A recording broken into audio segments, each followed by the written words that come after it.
ભૂંગળા બટાકા બનાવવા માટે મિક્સિંગ બાઉલની અંદર 3 ચમચી જેટલું તેલ એડ કરવાનું છે, કાશ્મીરી લાલ મરચું એડ કરવાનું છે, મીઠું એડ કરી દેવાનું છે, બધું જ બરાબર મિક્સ કરી દેવાનું છે.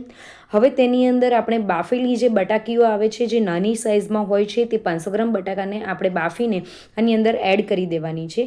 બધું બરાબર મિક્સ કરીને બધું બરાબર કોટ કરી દેવાનું છે બટાકીને, અને આ રીતે હલાવતા ઉછાળીને મિક્સ કરવાનું છે.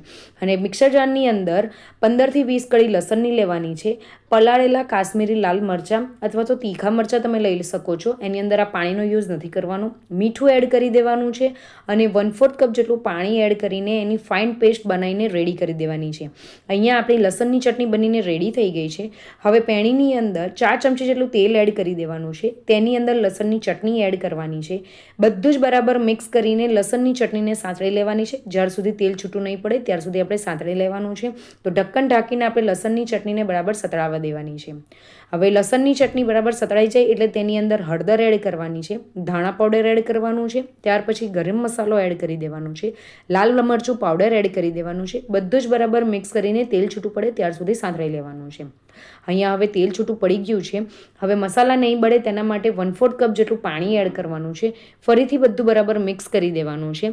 અહીંયા તેલ છૂટું પડી જાય એટલે તેની અંદર આપણે જે બટાકીને કોટ કરીને રાખી હતી એ બટાકી આની અંદર એડ કરી દેવાની છે. બધી જ બટાકી એડ કર્યા પછી આપણે તેને બરાબર મિક્સ કરી દેવાનું છે. તો અહીંયા ભૂંગળા બટાકાના જે બટાકા આવે છે એ અહીંયા બનીને રેડી થઈ ગયા છે. ઉપરથી કોથમીરના પાન એડ કરી દેવાના છે. હલકા હાથે બધું જ બરાબર મિક્સ કરી દેવાનું છે. ખૂબ જ ચટપટા ટેસ્ટમાં આપણા જે ભૂંગળા બટાકાના બટાકા આવે છે એ રેડી થઈ ગયા છે. એને હમણાં સાઈડ પર મૂકીએ. આ બાજુ ભૂંગળા બટાકાના જે યલો કલરના જે ભૂંગળા આવે છે એ લઈ લીધા છે. તેલ ગરમ કરી દીધું છે. તેની અંદર ભૂંગળા એડ કરીને આપણે તળી લેવાના છે. ફટાફટ ભૂંગળા તળાઈને રેડી થઈ જશે. તમારી પાસે નાના મોટા કોઈ પણ કલરના ભૂંગળા હોય તો તમે લઈ શકો છો. તો ફ્રેન્ડ્સ, વરસાદની સિઝનમાં ગરમ ગરમ ભૂંગળા બટાકા મળી જાય તો બીજું શું જોઈએ. તો ફ્રેન્ડ્સ, તમને મારી રેસીપી ગમી હોય તો રેસીપીને લાઇક, શેર અને કમેન્ટ કરજો અને ચેનલને જરૂરથી સબસ્ક્રાઈબ કરજો. મળીએ એક નવી રેસીપી સાથે.